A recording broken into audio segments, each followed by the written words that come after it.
জয় শ্রীরাম বন্ধুগণ, আজকে আমি অনেকদিন পর ভিডিও দিচ্ছি এবং অনেকদিন পরেই আমি আমার বন্ধুর সাথে চলে যাচ্ছি জিম, কারণ রিসেন্টলি আমার এইচএস শেষ হয়েছে। তো যেহেতু কাছাকাছি প্রায় 2.5 থেকে 3 মাস পরে জিম আসা, তো আজকে কিছুটা লাইট ওয়েট ব্যাক, শোল্ডার এবং লেগের ওয়ার্কআউট করে শেষে হেঁটে যাওয়ার পরে আমি ডাইরেক্টলি চলে যাই বাড়ি, এবং বাড়ি গিয়ে সর্বপ্রথম আমি আসি। তো বাড়ি আসার পরে আমি ডাইরেক্টলি চলে আসি গাড়ির কাছে, কারণ কাকু বলেছে যে এই 2.5-3 মাস সময়টাকে ইউটিলাইজ করার জন্য তোকে আমি গাড়ি শেখাবো। তো আজকে আমার গাড়ি শেখার প্রথম দিন।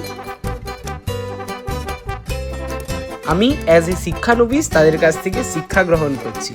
তো তারপরে আমাদের ঘরের সাইডে গাড়িটাকে লাগিয়ে দিই, কারণ যেমনটা আপনারা দেখতেই পাচ্ছেন গাড়িটা কিন্তু অত্যাধিক পরিমাণে নোংরা হয়ে গেছিলো, এবং সেইটা পরিষ্কার করার জন্য অস্ত্রশস্ত্র নিয়ে আমি এবং আমার দাদা লেগে পড়ি। তো তারপর গাড়ির ভিতরে যত ম্যাট্রেস ছিল সেই সবগুলোকে আমি বার করে দিই, এবং কাকু তার উপরে আস্তে আস্তে জল দিয়ে দেয় এবং সেগুলিকে আমি ধীরে ধীরে পরিষ্কার করে দিই, এবং তারপর আমরা গাড়ির উপরে জল দিয়ে দিই এবং গাড়িটাকে ভালো করে আমি এবং আমার দাদা ধুয়ে দিই। এখন যে আপনারা ফুটেজটা দেখছেন সেটা একটু খারাপ কোয়ালিটি, কারণ এটা আমাদের সিসিটিভি ক্যামেরার, আমি রেকর্ডিং করতে একদমই ভুলে গেছিলাম। তো তারপরে দাদা গিয়ে গাড়িটাকে ভালোভাবে পার্ক করে দেয়, এবং আপনাদের যদি ভিডিওটি ভালো লেগে থাকে তো ভিডিওটি লাইক, কমেন্ট, শেয়ার এবং সাবস্ক্রাইব